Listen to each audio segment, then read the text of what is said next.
So welcome everybody. I'm in for a big task because I realized that I'm the reason why you're not in the sun, or we are. So I'm sorry if I mess up or if I don't live up to your expectations. There will be a great summer, I promise. So let's just go for today as a necessary sacrifice for your own future or the future of your kid or loved one. Welcome, my name is Daan Wegemans. Welcome in The Hague. I'm the former program director of the Security Studies. I've been leading this program for over the last 5 years, and this is my last pièce de résistance, so this is my last part of being a director. And I'm very proud of this program, and I'm very happy to tell you a bit about it. And who has been to an open day before or something else like this? All right, so this is an experience day. And the difference between open days and experience days is that with this experience day, we try to give you, it's in the name, a bit of an experience of what it's like to be part of our program. So I'll be presenting a slide or a session of a class in the program, so you can actually see what it's like to be one of our students. And that's the second part of the lecture, but first I want to introduce a bit where you are now. We're in The Hague. I think it makes great sense for us to be in The Hague. It's the international city of justice, peace, and security. There are a lot of relevant institutions and organizations here that help us well, get practice in academia a bit closer to each other. So we try to, with our students, we try to visit or try to interact with these institutions like the ministry or like the intelligence agencies or the police or other organizations that are here, that it's not just our ivory tower research, but we are studying security and safety, which are real-life problems, and that makes great sense to do in a city which is actually working on that issues constantly. Who had to travel the farthest? Who lives or farthest from here? Yeah? Maastricht? Is anybody who can? Well, where are you from? Rotterdam, yeah, then okay, yeah, you? Basel. I'm going to Basel in 2 days. It's 27 degrees, I heard. It's looking forward to that. I was going there for cheese fondue and glühwein, but it's going to be a whole different kind of week. Yeah, I'm going there to finish my book. If anyone can beat Basel, London. Yeah, well now we got a geographical battle here because I think Basel is like 800 kilometers. I think London wins then, right? Anybody further than London? Yeah. Dubai. I think we've got a winner. Or is anyone from New Zealand, which we had in the past. So the reason why I always ask where everybody's from is that it's one of our main aims to have a diverse and international classroom. Because we believe that when you are here talking about a very subjective and normative topic like security, it's very relevant to exchange views and ideas from people who are different, from people who have different experiences with security, who come from different places where security plays a different role. We have people from Syria studying this program. We have people from Ukraine or people with relatives and family members in Gaza and Israel. Those people have a very different take on what it's like when to be insecure or unsafe compared to people growing up here in The Hague. So for us, it's also really relevant to have this international dimension in this program, and that's also the reason why we speak English. You can, if you have any questions during this lecture, please feel free to ask them in Dutch. Our students are not allowed, but you are because you're not our students yet. I do speak Dutch, but in order to facilitate interaction and debate, we really want our students to speak English, to have this exchange of ideas about security and safety. This is a very new program, so we built this program we started in 2017, relatively new. And we were awarded the Top University Program Award this year from Elsevier, which I'm very proud of. It's a prize which is based on student opinions and surveys, so that is, for me, the most important part, of what people like Joris think of the things we do. And you've been generous, so thank you, Joris, for awarding us this award. One last note, I won't be offended if you hate it. If you don't like our program, that's what these days are for. I have no incentive to persuade you into joining this program. My role today, and of my colleagues, which I'll introduce now, Lisette van Nellas is our study coordinator. She's here to help you and answer all the practical and coordinative questions about what should I do to join the program, or what do I need to organize, or what are the requirements. I can help you with that. Joris, you are one of our students and student ambassadors. Joris will also speak a bit about the student experience later today, so thank you for joining. And I was going somewhere with this. This was a nice introduction about something. I don't know. Welcome to The Hague, and welcome to this program. So this is the program for today. First, I'll do a brief mini-lecture. And the second part of the day will be brutal, because I'll separate you from your plus ones, your parents or your whoever joined you today. To the parents and caretakers, I'll keep here in this room. And then I want all the prospective students to go to a skills lab to also see what it's like to be in class and do a smaller skill program, or smaller skill lecture. So our education, and I'll skip this and I'll go back to it later. Sorry, Benedicte. We've got two kinds of education, or two kinds of lectures. The first type of lecture is this kind of lecture. It's in large lecture rooms where there is interaction. I'll ask questions every once in a while, but mostly it's me or the lecturer sending a lot of information, and you have to write it down or remember it, and it's very individualistic. Then the second part is a more small-scale type of lecture. We call them skills labs or working groups, where students are really required to work in we call it active learning, where students are really required to participate, to debate, to discuss, to work with the materials that are part of the main lectures. And we're going to practice one of these skills labs before we go home. So that's the second part of today. Now I'll go back. So this is going to be the program. So you will be here until 3, and then we'll have a brief break. And then at 3:15, all parents can ask the horrible questions you might be ashamed for, or you don't want to hear. So please start talking or start thinking about questions. For example, so what is the use? What kind of job will you be rich if you do this study? That kind of stuff. We'll be able to talk about that later on. And then the students will go for the skills labs, and then we end the session here at 4:15. And you can go to the beach then. For the mini skills labs later, I'll give an indication where everybody needs to go. So that's going to be at the end of the lecture. But there are 2 lecture rooms, one in 258 and one in 219. We do this online, so welcome to everybody also who is at home. I think that's the webcam. So thank you for joining us. Also for the online students, you'll be able to participate in the skills labs through a hybrid Learn Anywhere classroom. Any questions which need to be answered now before I start, or where you will be really disappointed if I don't say something about it at the start of the lecture? No? Feel free to intervene, right? It's anarchy, right? There are no rules now. Okay, good. I already introduced The Hague.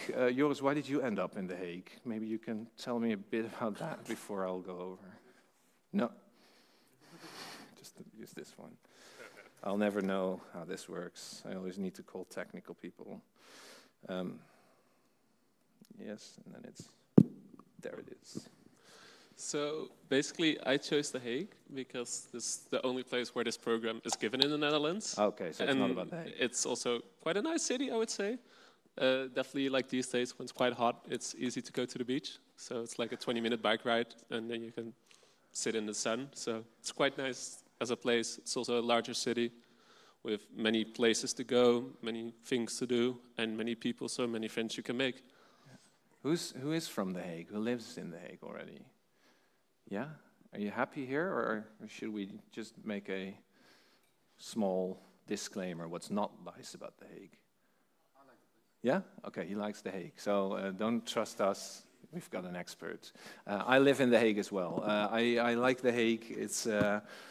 I'm very much aware that you'll not be just selecting a program because you're interested in a certain topic, but you're also more or less selecting a certain life with new friends and all kinds of other activities, jobs, hobbies. And I think The Hague is a great city to do all of that, in addition to having great internships and other opportunities here available in The Hague. And we have a beach, and there are not a lot of university cities that can tell you the same. Yeah. All right. So we'll be going over this later on. You'll experience what a skills lab is and what our tutors are. So we are quite a big program. We have 250 students each year. And that is, I graduated with 6 people. I did political philosophy, so something completely different. And 6, I always had the ideal image of, well, 6 is nice because you have interactions with your lecturers, and but 6 is quite a small number if you don't like your fellow students, because there's not a lot of people to choose from. So it's nice to have a big community of people where there are a lot of opportunities to participate in, to meet new people, to exchange, to learn together. But we also wanted to have the small-scale education. That's really what we do also through the skills labs and the small-scale lectures, where you're in a group with 15 people and really get familiar with each other and really have this moment of interaction, and with your lecturers who are also in those groups. So it's all about balance, and I think we struck the right balance over the last years. But Joris can also tell a bit about that in the second part of the lecture. I want to introduce you to a segment, so not the whole lecture. The whole lecture takes 3 hours, and yeah, then there's definitely no beach. So I'll give you 30 minutes to tell you a bit about the stuff we do in these lecture halls. And in order to do so, I wanted to show you the curriculum to actually help you make sense of where we are in this part of the lecture.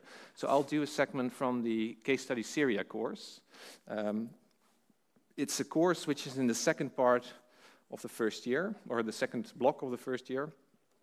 And yours might agree. I'm the lecturer of Introduction to Safety and Security, and I've been the lecturer over the last years for this Case Study Syria course. And there's always the same thing going on, is students start their program, and they're really enthusiastic. I did my high school, and now I can really do what I want, and now it's the first time I can actually choose the stuff I want to do. And then they start the course, Introduction to Safety and Security, and it's very conceptual and very boring. I'm the lecturer, so I can say that. But it's very important for you to start here, because that's where our philosophy is explained, and the concept. So why are we actually studying safety security? What do we mean with these terms? How do people look at safety and security? So that's the very introduction of this program, and you need to have those bases before you can actually continue in the program. So if we can still keep everyone in the program after the first block, only 15% of our students stops in the first year, which is to say little below average number, so that's quite good. But then the second part of the first year is constructed around case study courses.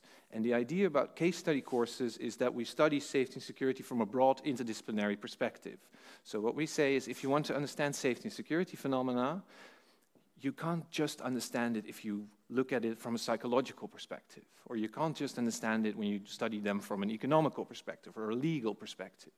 If you really want to understand the complex and comprehensive issues of the 21st century, you need to have a multidisciplinary or interdisciplinary overview, which allows you to zoom out and see all the different dynamics that are going on in these case study, in complex problems. And one way we practice this kind of thinking with our students is in case study courses. So what we do, we give them a huge problem, a huge security threat or safety threat. So security is about intentional harm. Safety is about unintentional harm, things that go wrong by accident. So the things that are about intentional harm, security cases, is, for example, a war or a terrorist attack. And we say, well, if you want to understand a war, like in Ukraine, like in Gaza, or in Syria, you need to have different classes on all the different elements that are part of this war, which can help us understand what's going on.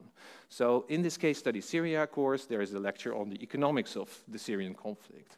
There's a lecture on the psychology of foreign fighters, which played an important role. There's a historical lecture on the history of the region. And that combined helps us to understand how did the war occur and where is it heading now. The same goes for Fukushima, it's about a nuclear disaster. And there is the same logic. If we want to understand these complex problems, we need to have these different disciplinary approaches. They're not carved in stone. So for next year, if you are planning to study next year, these courses will still be there. But if you're planning to study this in 4 years or 3 years, they're highly likely to be different. And that's the idea that I do not really care about you having in-depth knowledge about a particular conflict, because they change. There will be new conflicts in the future. What I really want you to learn over the years is to see how to analyze or understand complex. So we learn you a mode or a way of thinking, which you can apply to all different kind of cases in the future, whether it's Syria, Ukraine, Gaza. It's all the same logic in terms of interdisciplinarity. All right. Any questions so far? No? Okay, let's go to the lecture. There's a student who made a meme of me drinking too much water. And then there's always this discussion where our board says, "Oh, we need to be really strict about it," but I thought it was funny, so I still have it in my room. So, anyway. This is what I tried to explain a second ago. So interdisciplinary approach is what we do. When we go into these kind of cases, we first explore, so what's going on in Syria. We then try to look into theories and concepts which help us understand those phenomena. And the doing part is about, so how can we actually combine those theories into a bigger understanding of conflicts, but also how can we come up with solutions, because we really want to, also one of our goals, to make the world a bit of a better place. All right, so this is lecture 5, or lecture 9, week 5 of the case study course on Syria. Do you still remember it? Yeah? Yeah. Well, then prepare. Okay. One of the parts of this war, or an important part, has been played by internationals leaving for Syria to join the civil war that's going on over there. So we speak about foreign fighters in Syria and Iraq, and we look in their role and how they have shaped the conflict over the years. And every time I need to realize it, to be aware that for many of you this is almost history. And the same goes with 9/11. I still need to think, like, oh yeah, most of you weren't born in 2001. And the same actually, well, you were born in 2016 or in 2014, where many people left. but it's relevant for me to remember. I remember that when the civil war in Syria started in 2012, at some point after a year, intelligence agencies and police services started noticing that actually a lot of Dutch citizens, but the same could be told about many other countries, including the United Kingdom, Germany, Belgium, that many of their citizens were actually leaving to participate in the conflict in Syria, to fight for different reasons and with different goals. And that many of the people who actually already traveled there were not joining the Free Syrian Army, but were joining terrorist groups such as Jabhat al-Nusra, who were part of Al-Qaeda, or ISIS.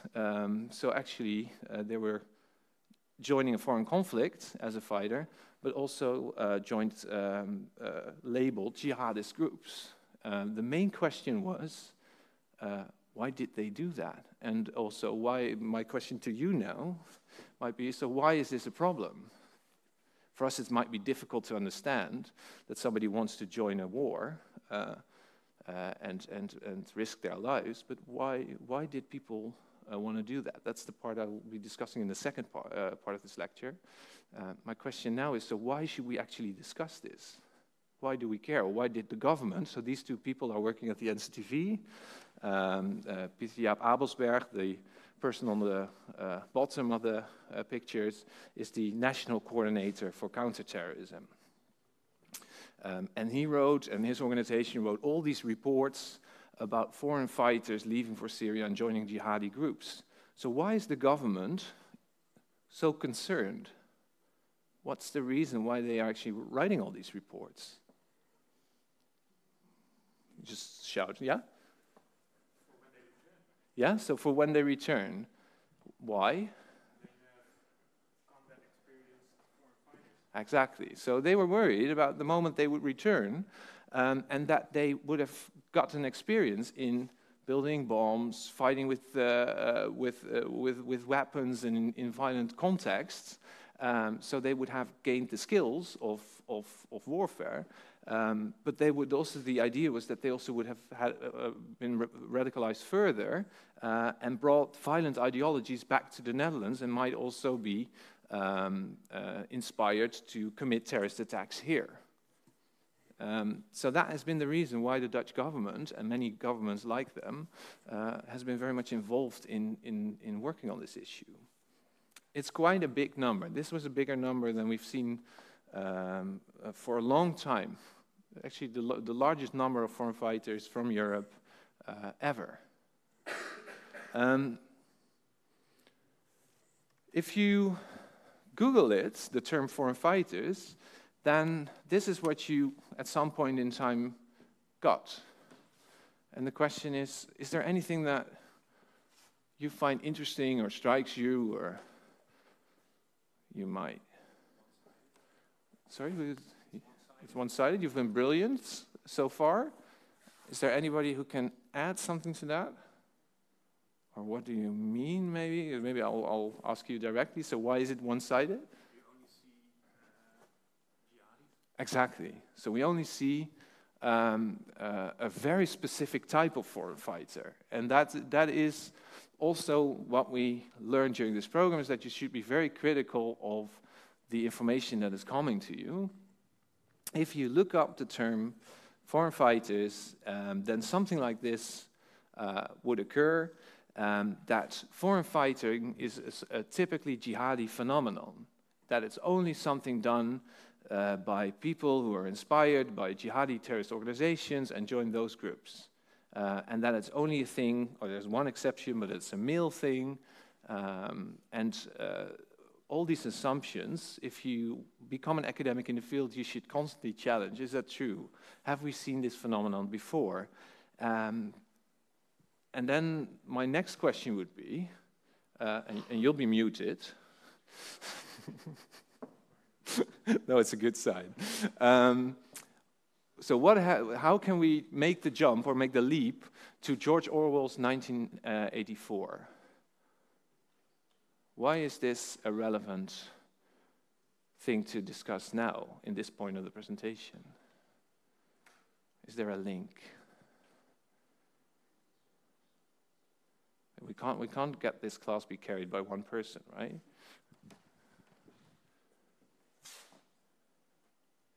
Any ideas? This is what students normally hate. They said, "Oh, gonna give turns." She got that this year on my reviews of the course that I can't say that anymore. Yeah, thank you. Yeah. Yeah. So you say, well, it's just like in 1984. There's a particular narrative, and yeah. I was looking for a different kind of link. The link that I'm looking for is that George Orwell himself was a foreign fighter. But he wasn't a foreign fighter joining a jihadist group, but he joined a group in the Spanish Civil War in the early 20th century, first half, where he joined the side that was fighting the fascists. And as a member of this group, he's the tall guy in the back. It's not a particular nice posture to have when you fight in ditches and have to hide and duck a lot. But he describes his experience as what it's like to be a foreign fighter in one of his books as well. And he said, we had set up a rifle rest in a ditch. I don't know whether I hit anyone. It's most unlikely. I'm a very poor shot with a rifle. But it was rather fun. The fascists did not know where the shots were coming from, and I made sure I would get one of them sooner or later. The idea that war is fun is very paradoxical, and it's a weird thing to realize, but this is something that I've interviewed dozens of foreign fighters and terrorists over the last decade. And this is a narrative you often hear, that there is something adventurous or something fun about war. While it's very difficult to understand, it is one of the motives. It gives lives meaning. So he describes exactly that kind of sentiment. So foreign fighting is nothing new, and it's also nothing limited to jihadism. We've seen different kind of cases where many people joined foreign conflicts in history. We've seen people joining crusades, somehow many people from Friesland. Any Frisians here? Not sure what that means, but Frisians joined the Crusades. We've seen poets joining liberation wars in Greece. Does anybody know who the lady on the right side of the screen is? Yeah, she joined the FARC, exactly. So, yeah, Tanja Nijmeijer, exactly. Also an example, so she studied, went after her bachelor's or master's, I'm not sure, she went to Colombia and joined the FARC and became a member of a recognized terrorist organization. So she's also a foreign fighter before the Syrian civil war started. So if we want to understand the foreign fighting phenomena, we don't necessarily have to start at the Syrian civil war. Also, the idea that Syria and the Syrian conflict, or the conflict in Syria and Iraq, was the first conflict where we've seen foreign fighters with a jihadist ideology is also nothing. It's not true. It's also nothing new. We've seen that in the past as well. We've seen people joining Chechen rebels. We've seen people joining the Bosnian War from an international perspective. We've also seen people joining the war in Afghanistan. Does anybody know the person on the top left? Recognize it? Yeah? Bin Laden, exactly. So this is Osama bin Laden, and it's also relevant again to also study these historical cases, because actually this place where all these international foreign fighters and this conflict where all these international foreign fighters gathered was also the root for the creation of Al-Qaeda. So again, from an historical perspective, it's very relevant to go back in time and see what a foreign fighter is. And also, we've seen cases from a pre-Syria Dutch foreign fighter jihadist perspective. So we've seen individuals, but those were small numbers, individuals joining conflicts or going to terrorist training camps all over the world.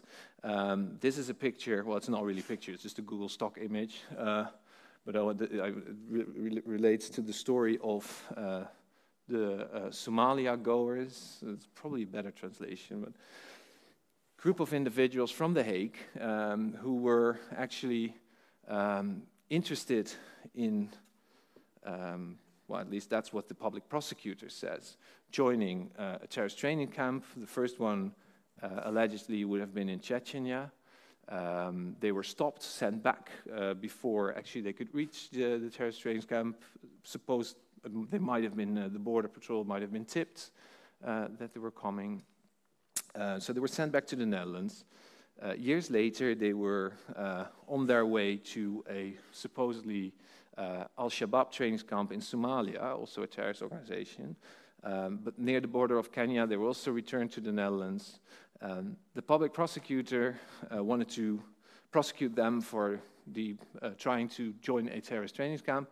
However, they didn't have enough evidence, and they told them they just like extreme holidays.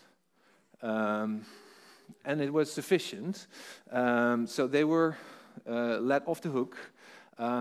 However, history has caught up, or the future, and they have been, they're all dead, except one, so that's why there are three.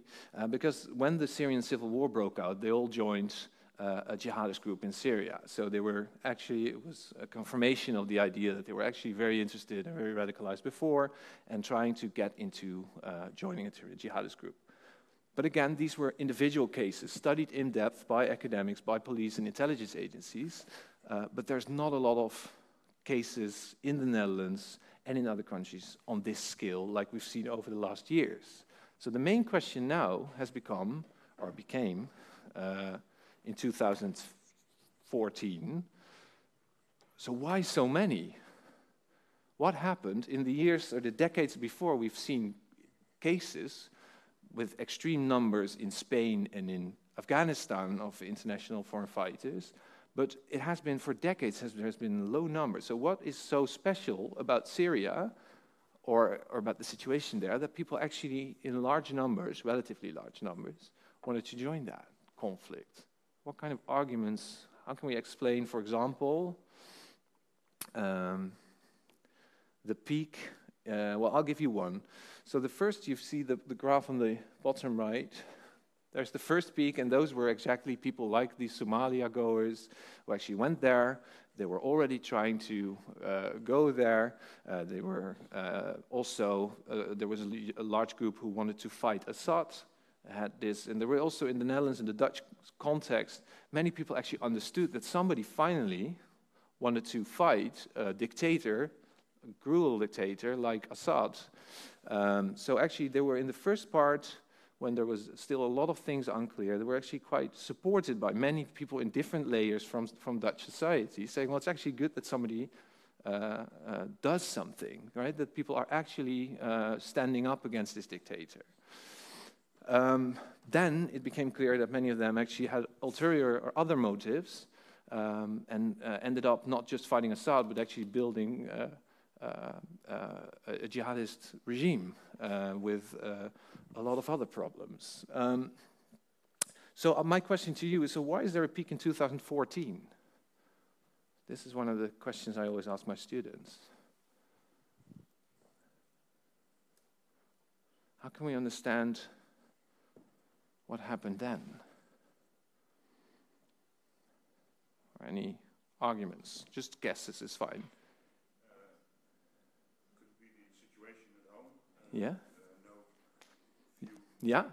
Yeah, so it might be, yeah, so it might, true, so you have, in terrorism and conflict literature, we always distinguish between push and pull factors, right? So there might be a situation here which would actually push people towards this conflict, but that would actually be easier explained if that would have been only the case, because in certain cases it was certainly the case. I know a girl who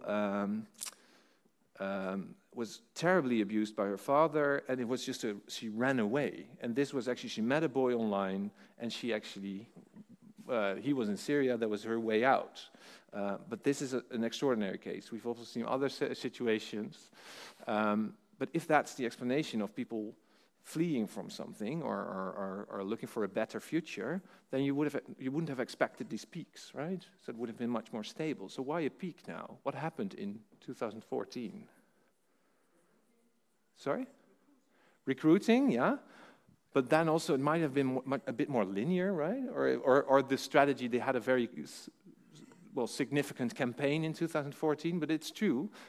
There is a reason why recruiting went much more effective in that part of time.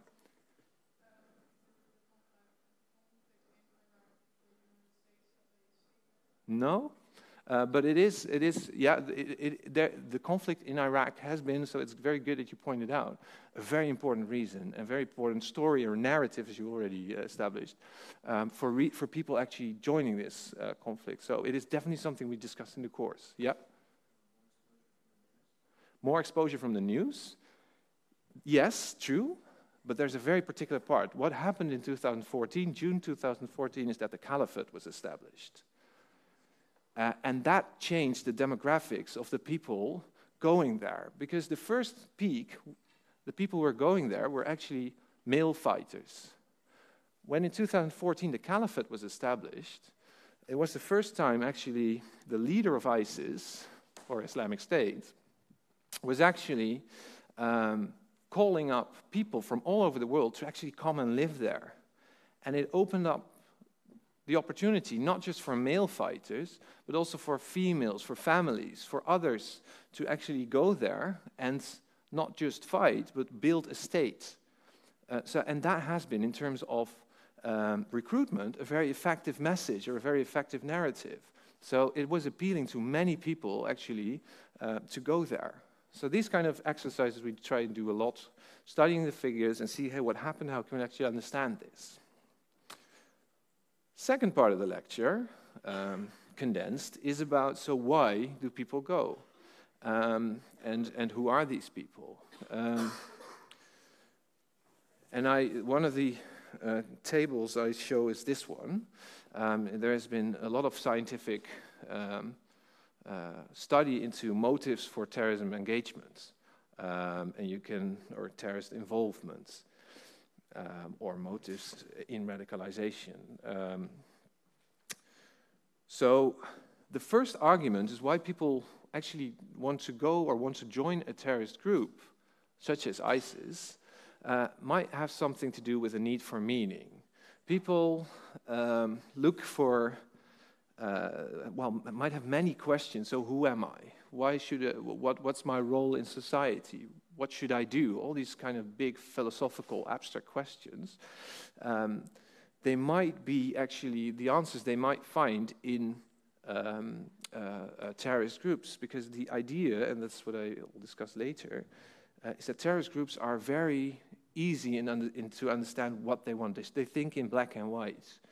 So they provide many clear answers of who you are and why you should actually join them. You're and it's the same with all kinds of organizations. It's not just with jihadism, it's the same with right-wing extremism. So who are you? You're a white male. And what's my role? To protect the white race.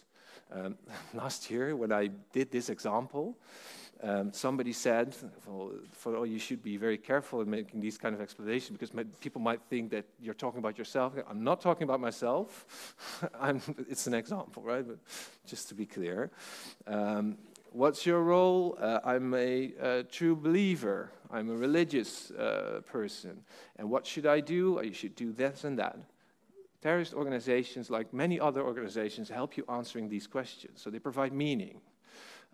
What they also do is many people wanted to go there to provide justice.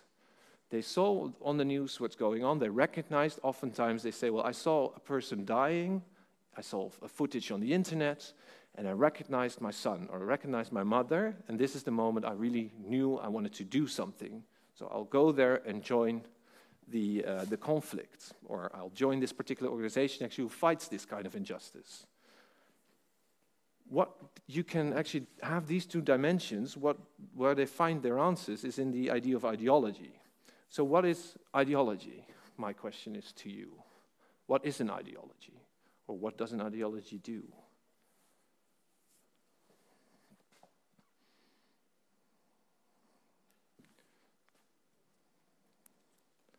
So I also have these moments. It's not you.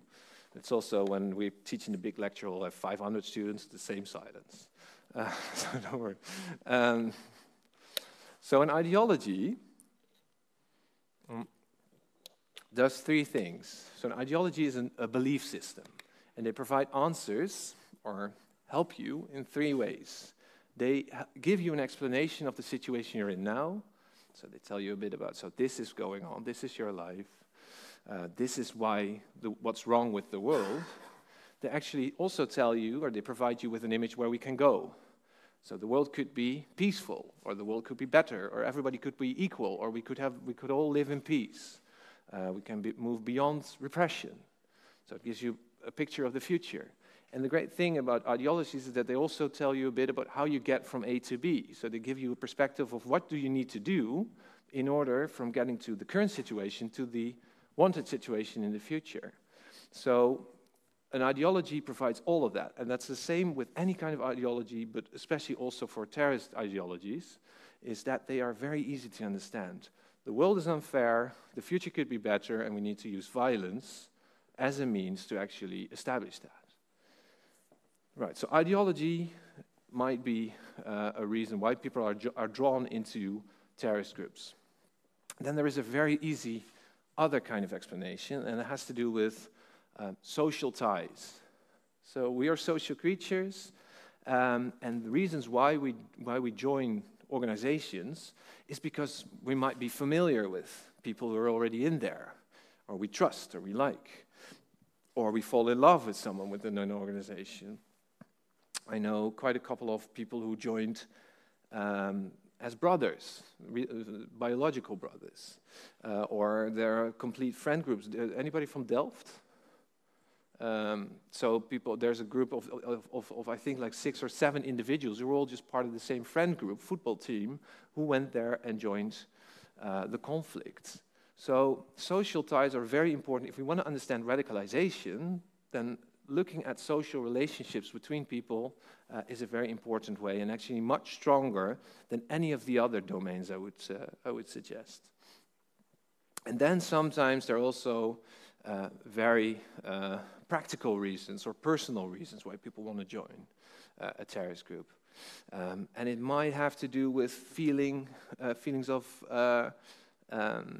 well, actually, security might be a reason, right? So the story of the girl joining a terrorist group, it might be a way out. It might also be that people are in a very miserable personal situation in their current lives, and this offers the promise of a better future. So there are many dynamics which are also very personal and very practical in this instance. So this normally takes a whole lecture, this explained, but I went through it in 5 minutes. Just to summarize and give you an idea, that if we want to understand foreign fighters, we look at historical perspectives, psychological motives for radicalization. There is a lecture on economical motives, why actually the conflict in Syria changed from a civil uprising, fighting for more democratic rights, became a full-blown jihadist, ideological fueled conflict. So that is part of all of the course. In the future, it might, oh, that was it. In the future, this might be a course about Gaza or Ukraine. But for now, we focus on the Syrian civil war. All right.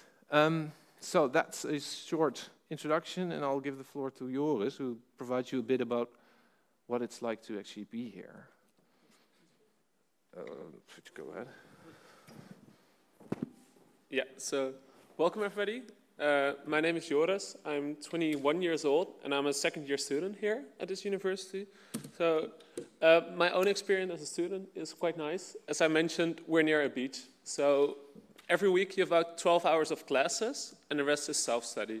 You can quite much select how you want to select it and put it in your agenda. So you can work on a Sunday and then after a lecture go to the beach, what I'm going to do after this, which is quite nice. So studying here was also the first time living on my own. I moved from Rotterdam, where I live with my parents, but because I wanted to be a student, I want to be fully involved in the student experience, I also wanted to move out. So now I live in a student house in The Hague with 11 roommates, and I think it's one of the best living situations I've had this far. And it's also quite a nice experience that you get to live more on your own. It's a real transition from high school, where you live with your parents, to start living on your own, starting university, having more freedom of yourself and getting more experience in that.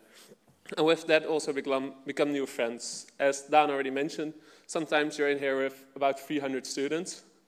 In a high school, you're with 20 students, maybe 30 in a classroom. If you don't like them, that's okay. But in 300 students, there are highly likely people that will like you or that you like yourself.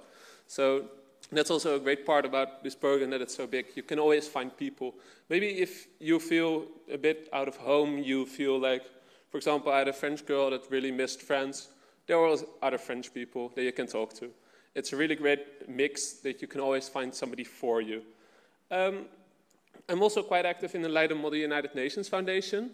It's one of the it's a study association over here. We have one of our course too, but I'll explain a bit later about it. But I'm looking for a future in diplomacy or in the military, and I thought the Model United Nations Foundation is a great idea to start joining and learning more about diplomacy itself. Basically what they do, they give you 6 or 8 classes, and then you will go to join a big event. So I went to IE University in Madrid for about 4 days, where I was debating with 400 other students.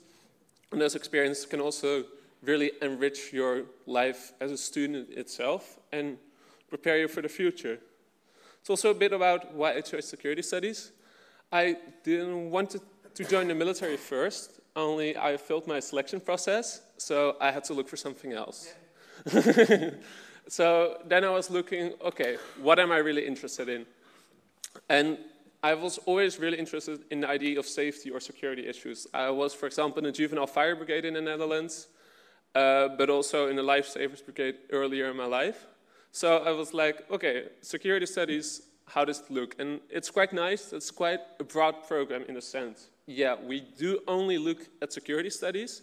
We only look at security issues. But in what we learn about economics, about political science, about history. It's still quite broad. So even after my 3 years, and I say, okay, this is not the exact direction I want to be going, I still have multiple directions I can take on what I want to do as a master, which is also still quite a nice opportunity to have. You can also see some pictures of me. Basically, these are my roommates. There's also one sitting up there. And I also like to exercise a bit, so that's a picture of me at the CPC run. It wasn't my best time of my life, but it's quite a fun thing to do, and the university also sponsored it, so I got a free t-shirt with it, which is quite nice. So what does a typical week look for me? This is a bit of an older week for me from last November, but you can see that it's quite full, but also quite, you can plan it yourself. So you can see that we have three lectures a week in your second year. In your first year, there will be 2 lectures and 2 work groups, meaning you have 12 hours of classes, and that can be either 9 hours in a lecture hall and 3 hours in a course lab or a skills lab, or 6 hours in a skills lab and 6 hours in a lecture hall. That means basically only 4 days a week of class, so you always have 1 day off that you can do. But there's also work on the side. So unlike high school, we have a much more focus on self-study, meaning you don't come to class and expect to work on your assignments in class itself. That is something you have to do in your own time. Of course, you can ask questions about it, and you will explain it during the class, but we really expect in class that's an engaging or learning experience. It's not going to be making assignments in silence, for example, as in high school. But it also leads up that you can select it much more yourself. You can see many students also work by the side. It was quite a busy week for me of working, but it depends a bit for me. But yeah, you can see you have study time, you have to do readings. So for example, for foreign fighters lectures, you will learn about last cases. So the professor will select 2 or 3 readings, which are academic articles, depends a bit on the length. And they will give more in-depth information about the case itself, and the lecture add-ons to that. So it's still quite important to study yourself. You You can also see still enough time for a party. Everybody likes a party. Being a student is also a bit of the time of your life. And on one hand, yeah, what you're going to do later, you decide it by what degree you do, but also the time to have fun and the time to make friends. So during our degree, there's more than enough time for that, I would say. So our own study association is LSA Custodia. They are the study organization for security studies as a bachelor and crisis and security management. That's a master's degree here at this campus. What they do is basically create social and formal events so we can learn or meet new people through them. It's a membership of about 15 students, 15 euros a year. Even if you are like, that's not really nice, you'll still get lots of discounts throughout the city, so I still advise you to sign up, since the discounts help quite a lot. But for example, they also host trips. So in 2019, currently it's not possible anymore, I would say, but they went to Chernobyl and Kiev, where they learned more about, for example, our case study, Fukushima case, they learned more about the nuclear reactors and how another accident in the past has happened. But they also have more fun trips. So this last summer they went to Budapest, which they still visited some government organizations and other NGOs, but it was also for fun. So they create both of the events. The formal events, I remember in a few weeks, they will, for example, have an interview with a professor from a different university talking about current wars going on. So the Ukraine war, other conflicts, but they will also create social events. So with, for example, in collaboration with other study associations, they will host a party or can give you discounts on other places where it's quite nice to meet new people. So I already explained a bit about it, but most of the people in the Netherlands, they work next to the study. A part-time job is quite normal to have over here, but also you can choose to do an internship. So during your third year, you have the opportunity of an elective space, and in that you can decide to do a minor, you can study abroad, you can choose elective courses, or you can do an internship. And many of our students have done that internship. You can see, for example, there have been internships as an embassy of Qatar. We had people doing an internship at the Dutch Royal Air Force, training new recruits. But we also at the police organized crime division. And currently for next year, there's also one open for the Lufthansa EU traineeship. Yeah. So the idea also is, it is a broad bachelor program where we learn people how to think and analyze security and safety cases. But we also are aware that at some point people want to specialize and to find a different direction. So there are certain students who are really interested in cybersecurity or are more interested in the international conflict domain. In this elective space, which is in the third year, half a year of your time, you can do whatever you want. If you want to do historical languages for 6 courses and another program, that's fine. There's space to do anything you'd like. There are many people who are doing a minor, which is a selection of courses on intelligence agencies. But there are also people who want to do already, or to already gain some work experience. And they go and do an internship, which is also for credits, so it's all part of the program. And there is a whole different kind of selection from, the Air Force to the police. And I very much support it. It's tough. You see that people who do internships, that they're twice as tired as all other students, because they're just doing a job, basically. But it looks really good on your resume. We also see with people interested in cybersecurity doing now a cybersecurity minor. So there's a lot of ways to specialize in that third year. And I think the build-up works perfectly. So the first 2 years we help you how to think, and the third year you're more on your own. You're actually more in charge of your own program. So that is the idea of doing an internship in an active space. Yeah. So our university also provides help to it. We have study advisors and study coordinators. One study coordinator is sitting here. They both have different roles, but they are there to assist you. So the study advisors, if you have any problems, for example, handing in papers or any issue you can think of, you can always reach out to them. They reply most of the time within a few hours already, which is quite nice. And if you have longer-term problems, you can also contact study coordinators. And we also have other opportunities, the Student Help Desk. They are a different organization, but they also try to help you with any problems you have. We have Pop Corner, which is actually across the street, if I'm correct. Yeah, it's across the street in the Beehive Students Center.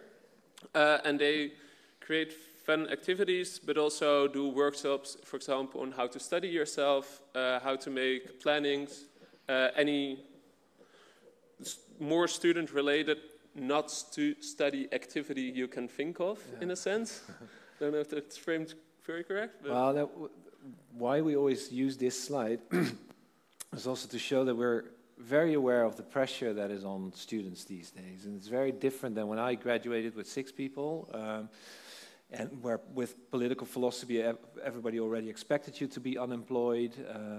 But students today, there's a lot of pressure on today's students, and I think what the university has seen, and the faculty, and also within the program, and that many of this will go for other programs as well. So there's a new Bachelor of Cybersecurity, a similar slide will be shown, or the Bachelor of Public Administration. I think there's a lot more and more opportunities also to support students making a transition into student life or more adult life, helping you with any pressures or any psychological problems you'll have.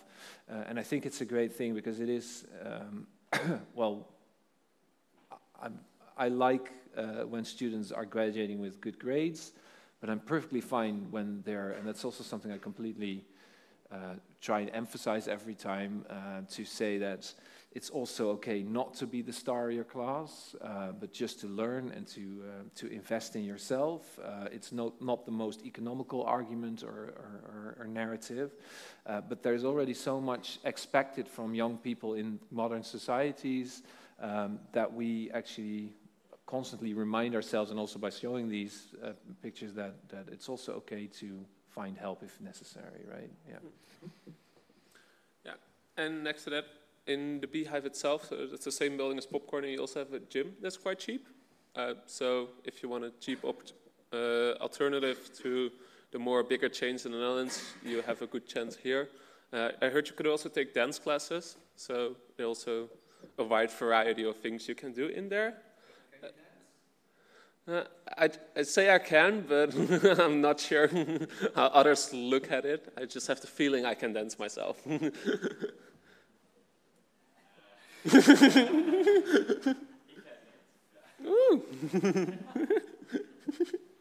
So yeah, we have more information about these places at the website, www.student.universiteitleiden.nl. We could also come to one of us or the information stands, and we can probably explain more about it. And yeah, we also have some students for day. So of course, you already had a short mini lectures, but you can also come to us and watch a full lecture with me or one of the other student ambassadors and some other students. Those will be on the 15th, the 24th, the 25th, the 29th, and May 15th. Those lectures will all be in the second year courses. So for the War and Peace Studies course, we'll have a lecture about peace building, but also a lecture about the future of warfare. And we also have one on on economics, which will be the lecture about economics and climate change and how we can do that, or how economics can be involved in the sense itself. We also have personal guided tours. If you, for example, can't make any of these students for a day, you can reach out to the student ambassadors, and we can give you a tour throughout uni at any time you would probably like that we can also join. And if you then are quite positive about the program and you think, I'm going to sign up, on the 27th of June, so on a first day, we have a Meet Your Fellow Student Day. So everybody who has already signed up gets this invitation. Last year, I think we had about 80 people showing up.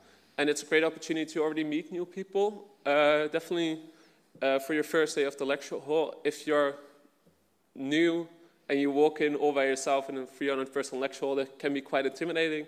So there you can maybe already meet some people.